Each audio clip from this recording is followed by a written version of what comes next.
Sean muy bienvenidos. Les agradecemos por su asistencia y vamos a entonar puesto de pie el canto tema.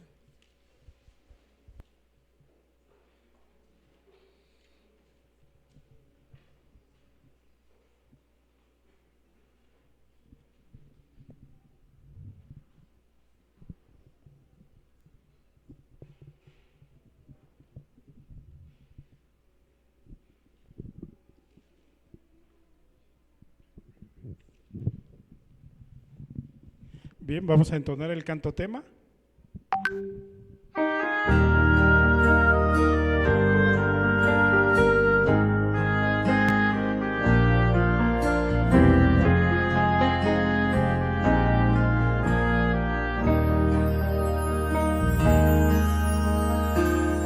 Has corrido tras un arco iris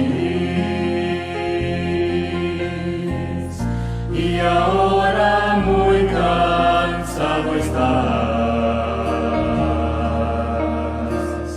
Toma todos esos sueños rotos y a los pies de Cristo ponlos ya.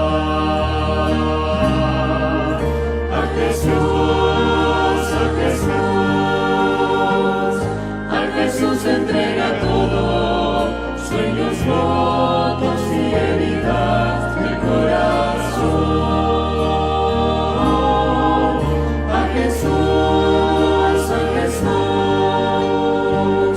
A Jesús entrega todo y la tristeza en gozo cambiará. Él no prometió sol todos los días. Sé que a veces viene la tormenta, pero nos ofrece un corazón nuevo que cante aún en medio del dolor.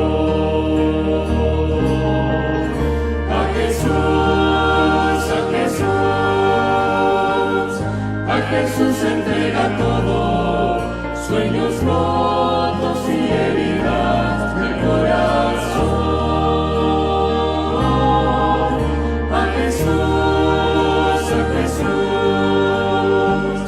A Jesús entrega todo y la tristeza en gozo cambiará.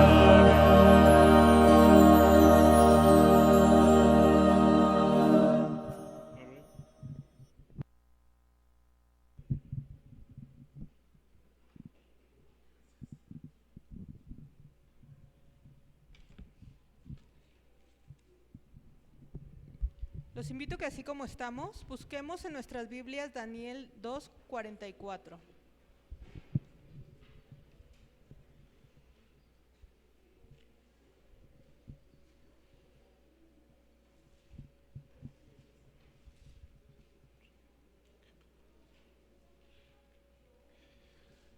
En Daniel 2:44 dice: y en los días de estos reyes, el Dios del cielo levantará un reino que no será jamás destruido, ni será el reino dejado a otro pueblo. Desmenuzará y consumirá a todos estos reinos, pero él permanecerá para siempre. Con estas palabras le cedemos el tiempo al pastor Abel Sánchez, que tiene la palabra en esta noche.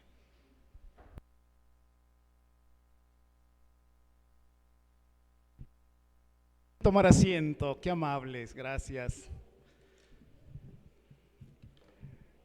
¿Cómo les fue hoy? ¿Bien? ¿Cuántos celebraron el Día del Niño? Hoy los niños, todos volvimos a ser niños hoy, creo. Gracias, hermano. No es tanto celebrar, ¿verdad? No somos de celebrar, pero hoy y todos los días debemos ser como niños. Dice la Biblia que si no, no vamos a entrar en el cielo. Esta noche agradecemos a Dios porque ustedes están aquí.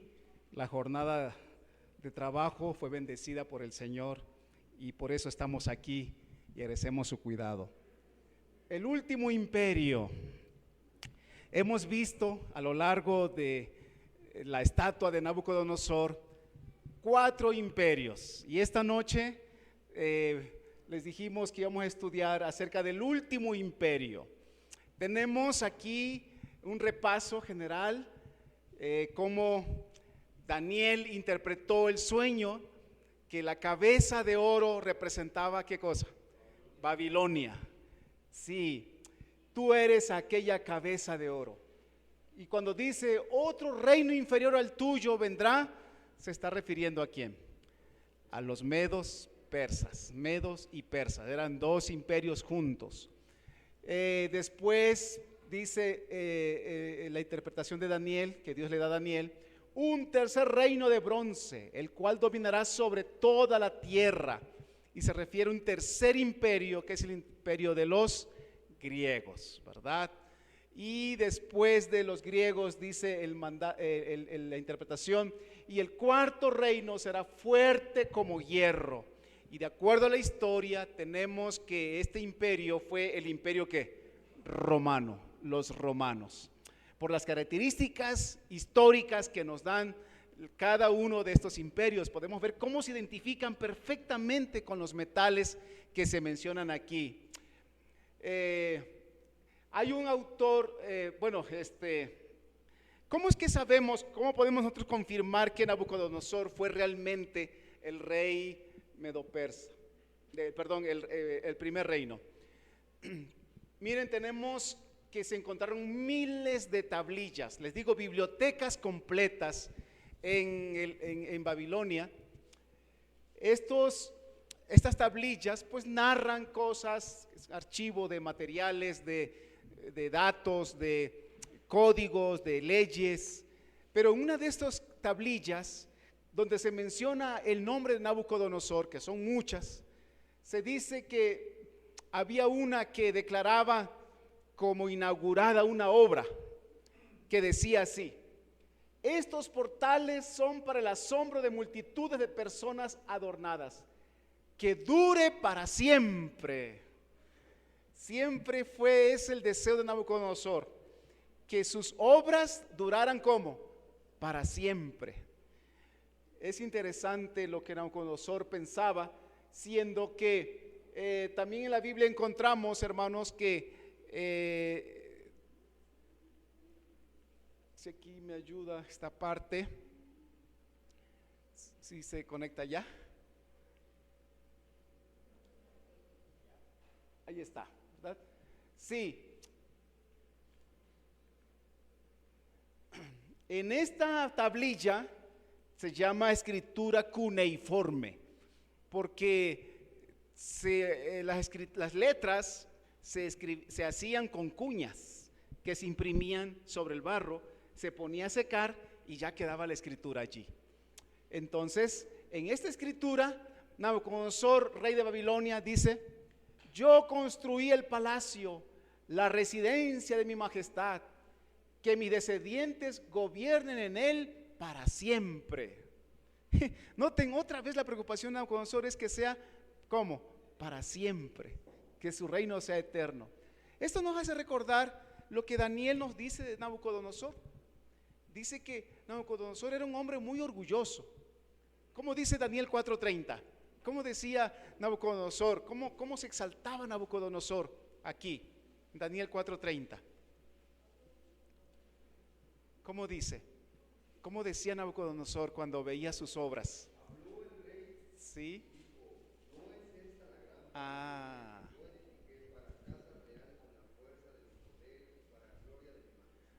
No es esta la gran Babilonia. ¿Se imaginan su pecho lleno de orgullo? Que yo construí, ¿para qué dice? ¿Para la gloria de qué? ¿De Dios? Para mi gloria, dice, ¿verdad? Era un hombre bastante vanidoso, orgulloso. Y por eso es que tenemos la historia de Nabucodonosor, cómo Dios lo humilló, ¿se acuerdan? Que se volvió bestia del campo. Porque al final Nabucodonosor reconoció que Dios es Dios de dioses. Luego vienen, dice la Biblia, los medopersas. El 13 de octubre del 539 a.C., Ciro entró a Babilonia. Esa noche nos dice la historia que un mensajero llega con la noticia de que la ciudad había sido tomada. Todos estaban, ¿dónde, hermanos? En una gran fiesta. Para 1000 de sus líderes, el rey había hecho una fiesta y allí se llega con la noticia que la ciudad había sido tomada. Pero miren algo bien interesante. La estrategia y el general que destruyeron a Babilonia fueron profetizados más de 100 años antes. En Isaías 44, 27 y 28, Dios habla aquí, Isaías 44, 27 y 28, está profetizando lo que iba a ocurrir con Babilonia. Y miren lo que dice, a las profundidades, secaos y tus ríos haré secar, que dice de Ciro, es mi pastor y cumplirá todo lo que yo quiero, al decir a Jerusalén, serás edificada y al templo serás fundado. Dios llama a Ciro mi pastor. ¿Quién era Ciro? El general, medo-persa, que conquistó Babilonia justamente.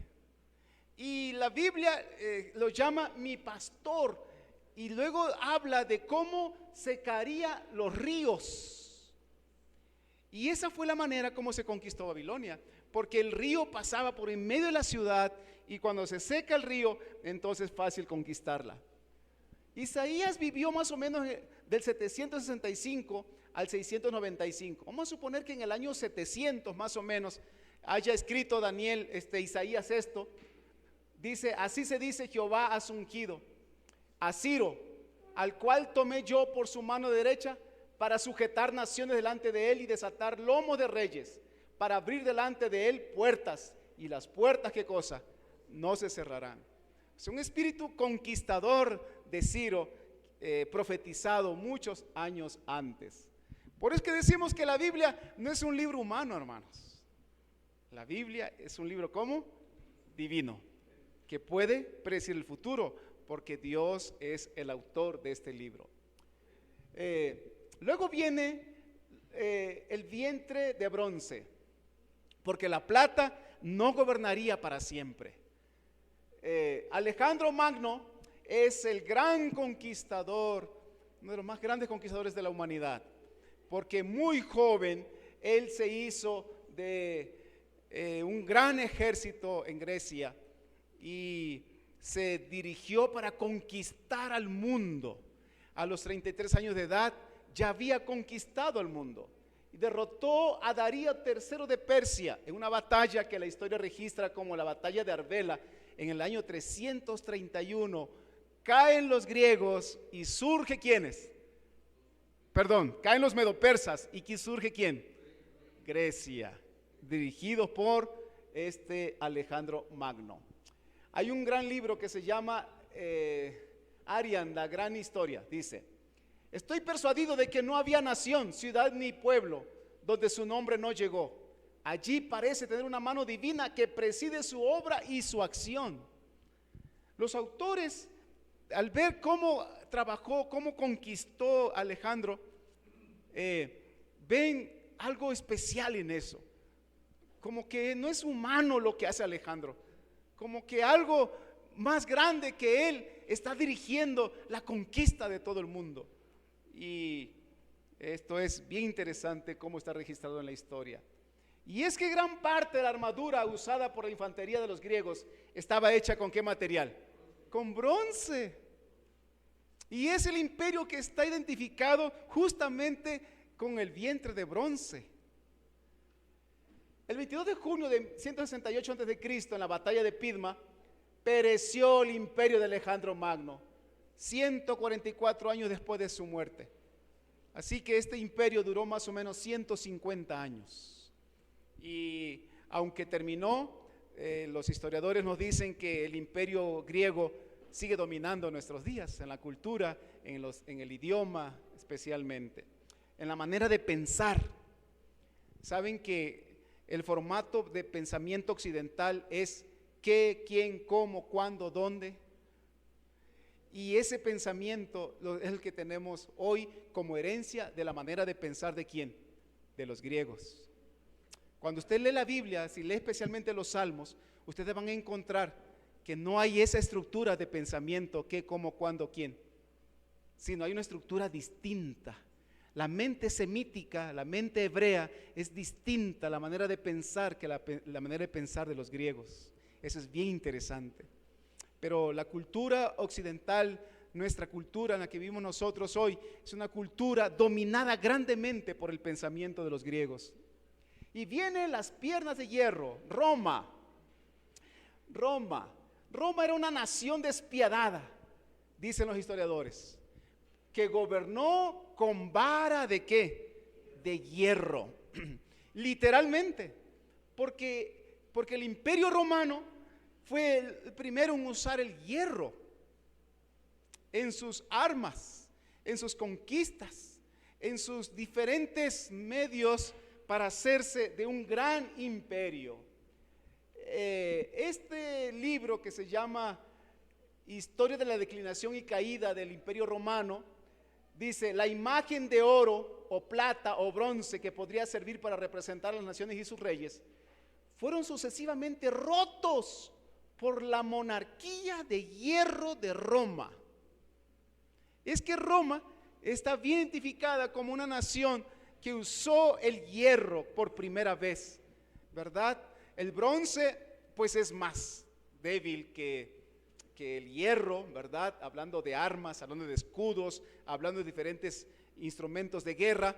El hierro fue utilizado para desmenuzar todo lo que se encontraba el imperio. Y aquí nos quedamos anoche, ¿recuerdan? ¿Qué sigue después de eso? Tenemos 4 imperios. Bueno, sorprendentemente, hermanos, Daniel predice que ningún imperio mundial va a suceder a Roma. Después de Roma no hay un imperio solo mundial. Esto es bien interesante. Roma es el último imperio mundial así de uno solo. Y el patrón de la profecía entonces cambia, porque ahora miren lo que tenemos. Daniel 2, 41 al 43. Abran sus Biblias ahí y vean los detalles en este texto, porque a lo mejor y en sus casitas quisieran repasar otra vez Daniel 2, 41. Así que les invito a abrir allí Daniel 2, 41 al 43. Dice: y lo que viste de los pies y de los dedos, en parte de barro cocido de alfarero y en parte de hierro, será un reino dividido, mas habrá en él algo de la fuerza del hierro, así como viste hierro mezclado con barro cocido. Y por ser los dedos de los pies en parte de hierro y en parte de barro cocido, el reino será en parte fuerte y en parte ¿qué? Frágil. Así como viste el hierro mezclado con barro, se mezclarán por medio de alianzas humanas, pero no se unirán el uno con el otro, como el hierro no se mezcla ¿con qué? Con el barro. Noten, hermanos, es bien interesante, ¿verdad?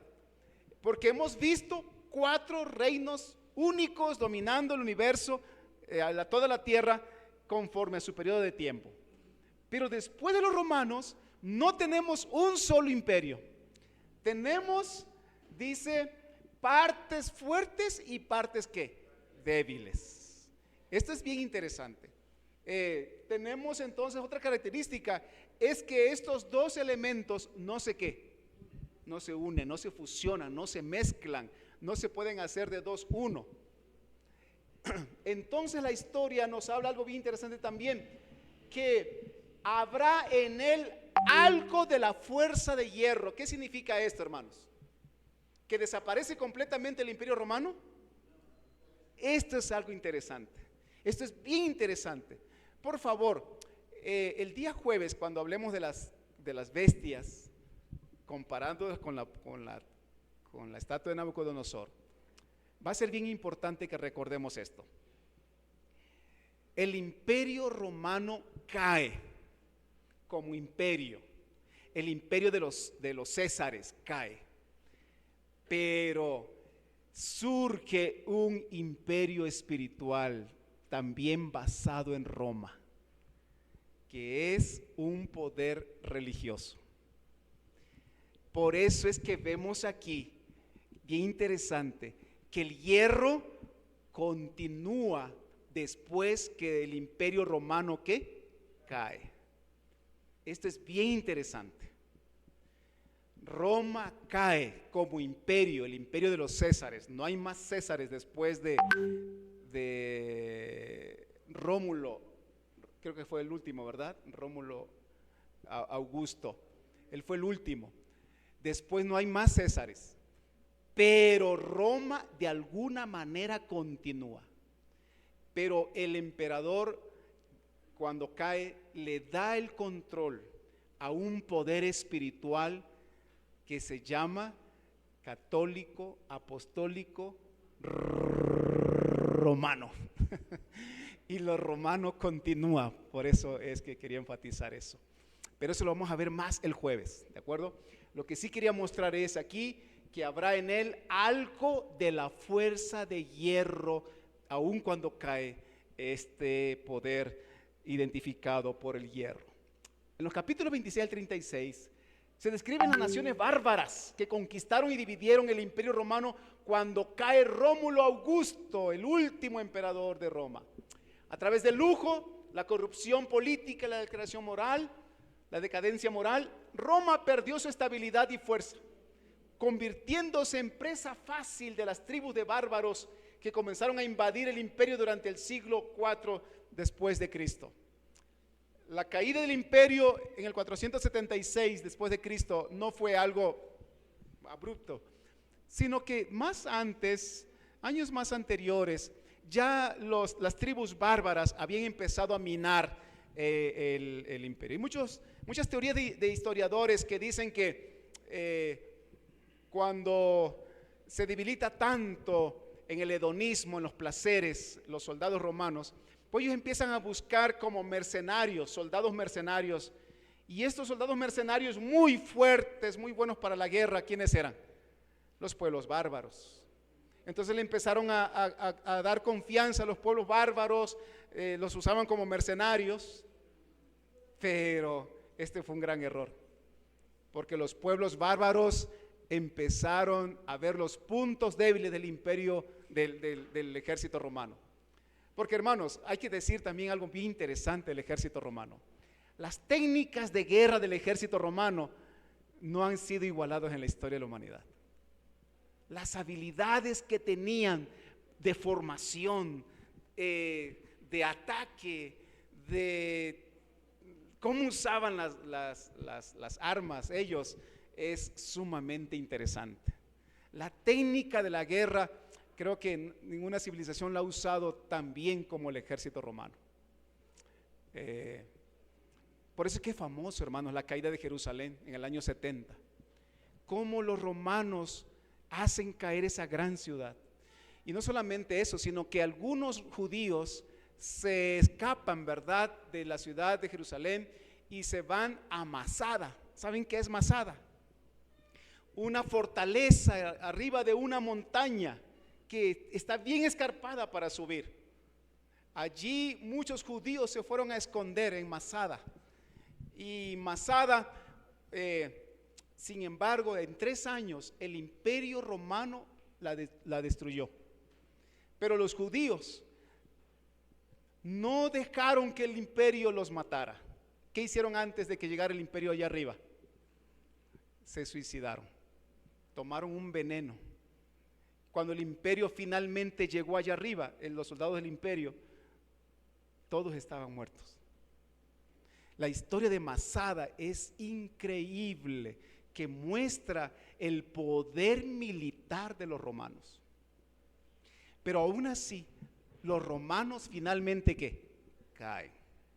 Caen como imperio, aunque la fuerza espiritual del imperio continuó, lo que vamos a ver mañana, digo el jueves. Otro aspecto que quisiéramos mostrar, entonces, son los pueblos bárbaros. Vamos a hablar un poquito sobre los pueblos bárbaros que empezaron en el 476. ¿Podemos decir que era una Roma dividida? Sí, más o menos podemos decir, aunque pues no solamente estaban los romanos, estaban los pueblos bárbaros. Y entonces hay 10 pueblos bárbaros especialmente.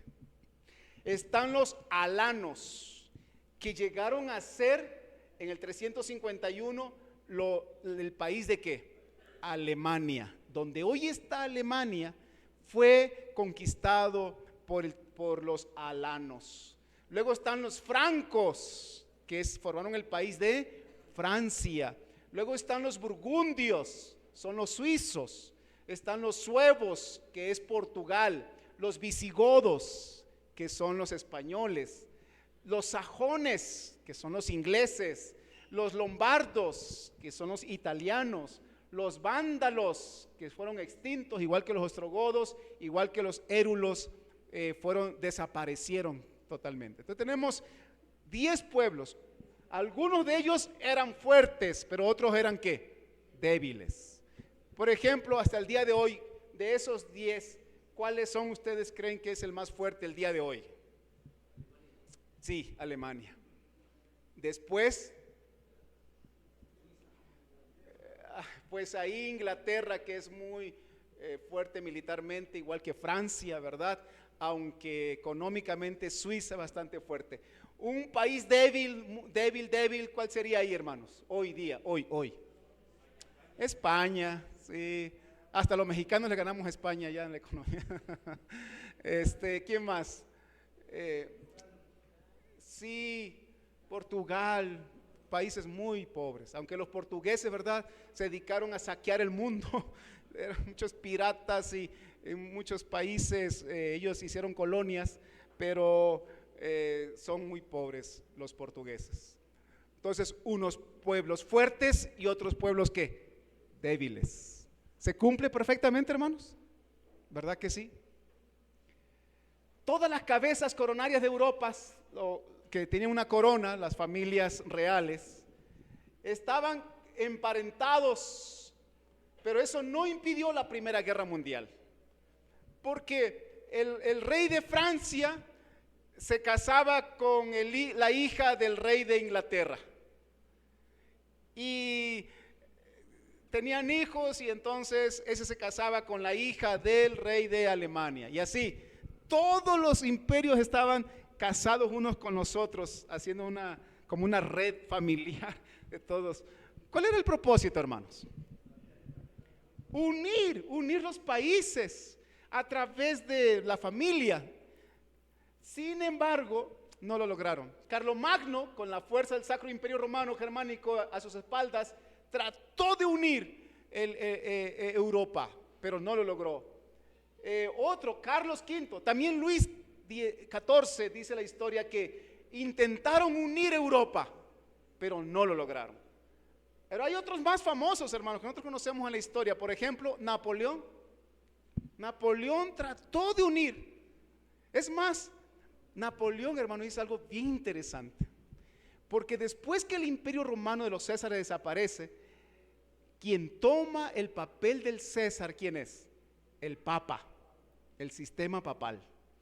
Pero Napoleón encarcela al Papa, ¿se acuerdan? Y le quita el poder civil que tenía el Papa, aunque es un poder religioso, pero tenía más poder civil que religioso, creo, el Papa. Es tremendo eso en la historia. La cosa es que Napoleón agarró tanta fuerza que él quería dominar, unir a toda Europa en un imperio. ¿Lo logró? No lo logró. Él fue derrotado también. Napoleón Bonaparte finalmente, después de tanto esfuerzo por unir a Europa, dijo: Dios Todopoderoso ha sido demasiado para mí. ¿Qué está diciendo? No puedo contra Dios. Dios dijo que las naciones después del Imperio Romano no se unirían en uno solo, sino que había unos fuertes y unos ¿qué? Y unos débiles. Napoleón luchó tanto por unirlos, pero no lo logró. Y así, tenemos el Kaiser, Guillermo de Alemania, y más tarde Hitler también intentaron organizar el mundo bajo una sola bandera, ¿se acuerdan? Hitler.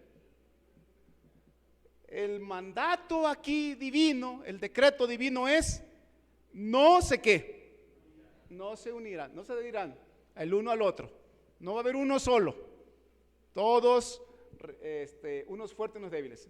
Y entonces, ¿qué decimos de la Unión Europea? ¿Será que la Unión Europea hoy es un desafío para la profecía? Pues sí y no. Sí, porque con un solo pasaporte usted puede entrar a todos los países de la Unión Europea. Tienen una sola moneda, que es el euro. Pero realmente la economía depende de cada país. Sí, es interesante cómo lo hacen, pero no son una sola nación. Por ejemplo, la OTAN, ¿no? La Organización de Tratado del Atlántico Norte, donde también está incluido Estados Unidos. Así que no es Europa como un solo imperio. Ahora, es interesante también que, pues, el Brexit, ¿verdad? ¿Saben qué es el Brexit? Un movimiento de Gran Bretaña, Inglaterra, para decir: nosotros nos salimos de la Unión Europea. Y así que no podemos decir que la Unión Europea sea un solo imperio en conjunto. No está así mostrado en la profecía. Ahora, hermanos, una pregunta seria para esta noche es: de toda la estatua, ¿en qué parte estamos nosotros entonces? Hoy día, ¿dónde estamos? En la mugre de la uña, dice. Ya pasó todos los pies, los dedos y en la puntita de la uña, ¿no, hermana? Sí, es bien interesante notar esto, hermanos. Recuerden, en la profecía tenemos cosas del pasado, cosas del presente y ¿qué más? Cosas del futuro. En el pasado, y hermanos, si acostáramos a la estatua para hacer una línea de tiempo,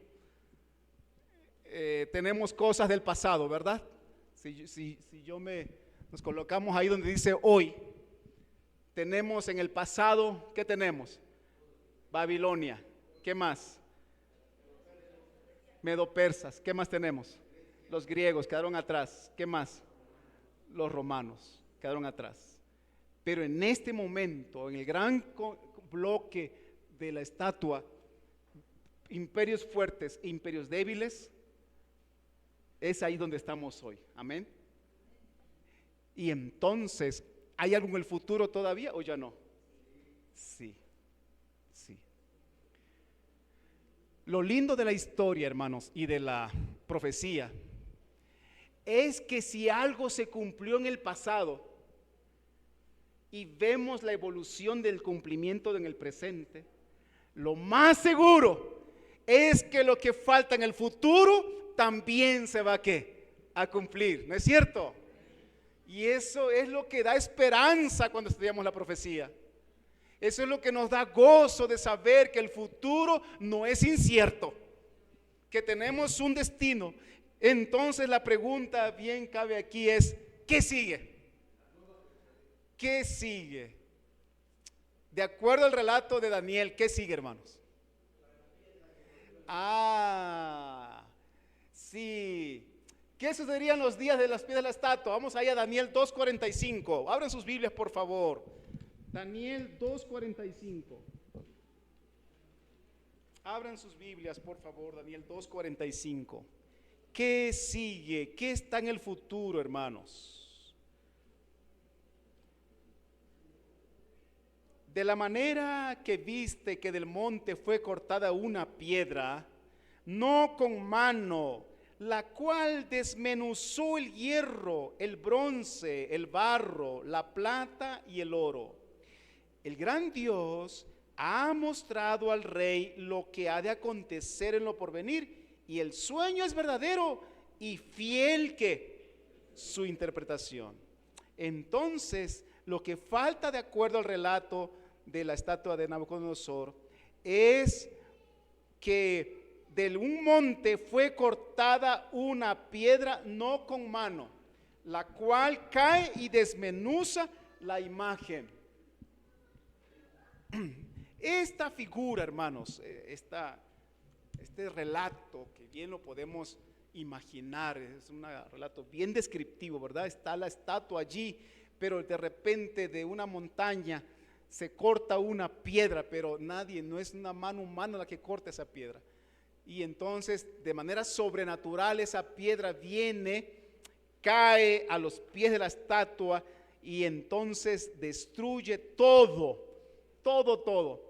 Tanto que no queda ni señal de esos imperios anteriores. ¿Por qué? Porque dice que la desmenuza completamente y entonces, ¿qué pasa? Se lo lleva el viento como hacen los campesinos, ¿verdad? Cuando quieren limpiar el frijol que acaban de cosechar, lo tiran al aire y dice que las eras, el aire del verano se lleva la basurita y no queda nada. Queda limpiecito el frijol, ¿verdad? Cuando se cosecha. Así dice que es también entonces cuando cae la piedra, porque no queda nada de los imperios anteriores. ¿Quién es esa roca que cae, hermanos? Es Cristo Jesús. Está bien identificado en la historia. Tenemos en Isaías 28:16 que dice: Jehová el Señor dice así: he aquí que yo he puesto en Sión por fundamento una piedra probada, angular, preciosa, de cimiento estable. El que creyere no se apresure. Entonces está hablando en un símbolo de esa piedra, porque dice que se puede creer en esa piedra, ¿no es cierto? Se puede creer en esa piedra. Y entonces se complementa en el Nuevo Testamento en 1 Corintios 10:4. ¿Quién quiere leer 1 Corintios 10:4? Antiguo y Nuevo Testamento, recuerden, son una sola pieza, el autor es el mismo. Y quiero que vean entonces ahora cómo identifica el apóstol Pablo en 1 Corintios 10:4 a Cristo. 1 Corintios 10:4. ¿Sí?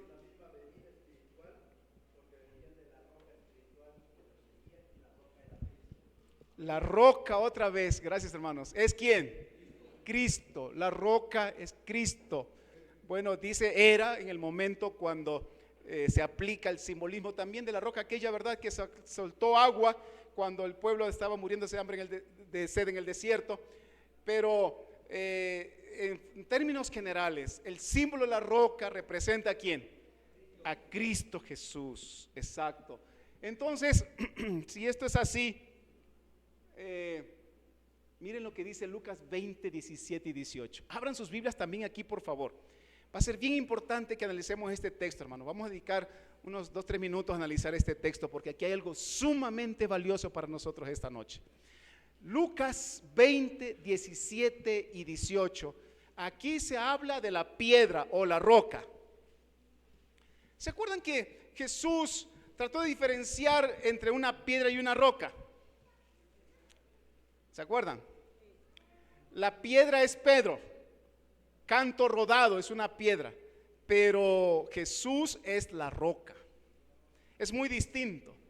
Las piedras son redonditas muchas veces, ¿no es cierto? Porque al ir rodando se van haciendo bonitas, redondas, agarran unas figuras lindas las piedras, ¿no? Pero las rocas, estas no ruedan, son demasiado grandes. Y la roca entonces, dice Lucas 20, 17, pero él mirándolos dijo: ¿qué pues es lo que está escrito? Se está refiriendo a la cita que acabamos de leer de Isaías. La piedra que desecharon los edificadores ha venido a ser cabeza del ángulo. Los que construyen necesitan una piedra buena en cada ángulo. El ángulo, aquí en la esquina del edificio, hay que colocar una buena piedra. Bueno, ahora ya no colocamos piedras, pero colocamos, ¿qué cosa? Pilares o castillos, ¿verdad? Este castillo que está aquí en cada esquina del edificio son muy caros estos, ¿verdad? Porque aquí adentro hay unas varillas gruesotas así, un armado especial. La esquina del edificio necesita algo especial. Entonces, los edificadores, ¿quiénes eran, hermanos? Eran los judíos, estaban edificando el reino de Dios aquí. Sin embargo, los judíos, cuando vino Cristo, ¿qué pasó? ¿Lo aceptaron? No, lo hicieron a un lado, lo desecharon. Y entonces ellos no sabían, no se dieron cuenta que cuando desechan a Jesús y lo desprecian y no lo aceptan como Mesías, realmente Jesús se está convirtiendo entonces en la piedra principal del edificio llamado ¿qué? Iglesia. Jesús es la piedra principal, el ángulo principal de un nuevo pueblo, una nueva organización que se llamaría de ahí en adelante iglesia. Y Jesús dijo, yo edificaré, ¿qué cosa? Mi iglesia. El pueblo de Dios ahora ya no era Israel. El pueblo de Dios ahora, ¿quién era? La iglesia. Y entonces Jesús dice, la piedra que desecharon los edificadores, en este caso los judíos, ha venido a ser la cabeza del ángulo. Y entonces el versículo 18, pues así es, porque todo el que cayere sobre aquella piedra será quebrantado, mas sobre quien ella cayere le desmenuzará. Ay, hermano, el versículo 18 tiene unas profundidades muy grandes que quisiera que analicemos juntos con oración. ¿Qué dijo Jesús? Todo el que cayere sobre aquella piedra será, ¿qué cosa, hermanos? ¿Qué está diciendo Jesús ahí? ¿Qué es caer en Jesús? ¿Qué es caer en Jesús? Rendirse, creer, arrepentirse de los pecados. Sí, aceptar que Él murió en la cruz por mis pecados y que a través del Espíritu Santo me llama. Y cuando finalmente yo acepto, me quebranto, ¿no es cierto? Caigo en Él, caigo en sus brazos, caigo a sus pies. Qué mal fue lo que hice, no lo puedo arreglar. Padre querido, perdóname. Y la única fuerza que Jesús emplea es la fuerza del amor. Él no obliga a nadie, Él no maltrata a nadie. Así como estás, tú puedes ir a Jesús y Él te limpia, te recibe, te perdona. Es decir, tú caes en Jesús. Y al caer en Jesús, eres ¿qué cosa? Quebrantado. Solo que cuídate, porque si tú no eres quebrantado, si tú no caes en Jesús, ¿qué puede ocurrir? ¿O qué va a ocurrir? ¿Qué dice Jesús? Sobre quien ella cayere, ¿qué va a pasar? Te va a desmenuzar. Si tú no caes en Jesús, Jesús va a caer sobre ti al final de los tiempos. Es que miren, cuando dice que todo el que cayere sobre él aquella piedra será quebrantado, nos hace recordar al centurión romano. ¿Se acuerdan del centurión romano? ¿De cuántas cosas fue testigo el centurión romano en cuanto a la vida de Jesús? El centurión romano finalmente creyó en Cristo. Uno de los primeros gentiles en creer en el Evangelio. Pero miren, hermanos, es que este soldado, este centurión, a cargo de pues 100 soldados, por eso se llama centurión, pues tenía un liderazgo y tomaba decisiones bien importantes. Era un hombre muy bien informado, a tal grado que el centurión romano podía ver todos los movimientos políticos alrededor de la vida de Jesús. Él, igual que Pilato, sabía que Jesús no merecía, ¿qué cosa? Morir en la cruz. El centurión romano estaba allí analizando todos los detalles del carácter de Cristo. ¿Cómo es que le hicieron un juicio malo, malvado? El mismo Sanedrín tenía el reglamento, por ejemplo, de que no debiera hacer un juicio en la noche, por ejemplo. Y el Sanedrín se reunió esa noche, todos apresurados ahí, soñolientos, para juzgar a Jesús. Centurión romano está ¿qué? Observando. Y cuando el sumo sacerdote le da una bofetada a Jesús, centurión romano está ¿qué? Observando. ¿Cómo es que ese líder religioso que lee las escrituras no ve a Jesús, en Jesús el Hijo de Dios? Y él está viendo cómo el Hijo de Dios está conquistando su corazón. ¿Cómo es posible que mucha gente no pueda ver a Jesús colgado en la cruz, abriendo sus brazos para él, para ella? Puede traer el crucifijo colgado aquí, no sabe ni qué significa. El centurión realmente está siendo conquistado por Jesús. Cuando Pilato les manda a castigarlo,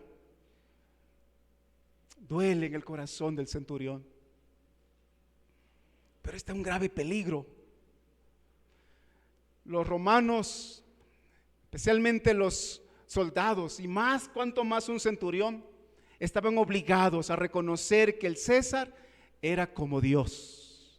Su emperador era su Dios. Tenía prohibido por su lealtad de soldado creer en Jesucristo, creer en otro Dios. Y ahí está el centurión romano, en el valle de la indecisión, primero a escondidas. Nadie sabe lo que está pasando en su corazón, pero Jesús sí lo sabe. Él sabe cómo se acerca a ti, cómo te atrae, cómo te busca, cómo te conquista. Dios lo sabe. Nada pasa por casualidad. Cuando todos se tienen que ir después que Jesús expiró, cuántas cosas vio el centurión, cuántas cosas. También vio cuando el soldado tomó la lanza y cruzó el cuerpo de Jesús.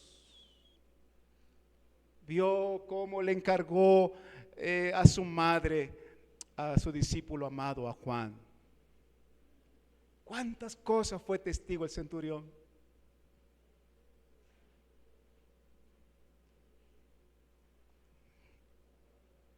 Cuando todos se fueron, él quedó solo. Y fue su linda oportunidad para decir, verdaderamente, este es el Hijo de Dios, mi Señor y mi Salvador. Y el soldado se rindió a Jesús.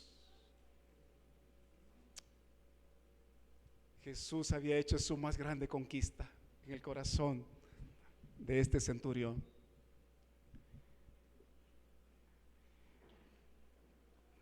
Había sido quebrantado, ¿comprenden?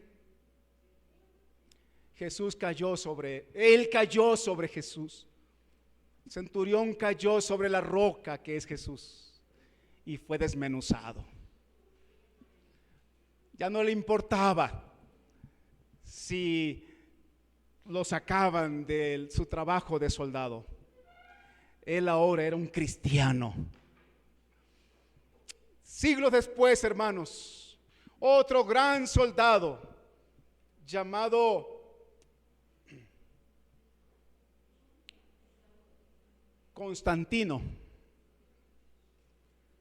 fingió una conversión. Llegó a ser emperador y tuvo que fingir una conversión de cristiano. Pero se ve claramente en la historia que Constantino realmente no fue que se convirtió, no cayó sobre Jesús. Fue más un asunto político lo de Constantino, fingiendo una conversión. Ya vamos a ver eso el día jueves. Ahora, todo el que cayere sobre aquella piedra será ¿qué cosa? Quebrantado. Pero miren, hermanos queridos, sobre quien ella cayere, ¿qué va a pasar, hermanos? Le va a desmenuzar. ¿Cómo es esto, hermanos? Sí, en la segunda venida de Cristo, ¿Cómo ocurrirá esto? Miren lo que dice Apocalipsis 6:14, hermanos. Apocalipsis 6:14 y 15. ¿Cómo es que va a caer la roca sobre las personas que no aceptaron a Jesús? Es decir, como ellos no cayeron sobre Jesús, no fueron desmenuzados en Jesús, no fueron transformados en Jesús. ¿Qué pasa? Apocalipsis 6:14 dice que el cielo se desvaneció como un pergamino que se enrolla. Esto es la segunda venida de Cristo, ¿no es cierto, hermanos?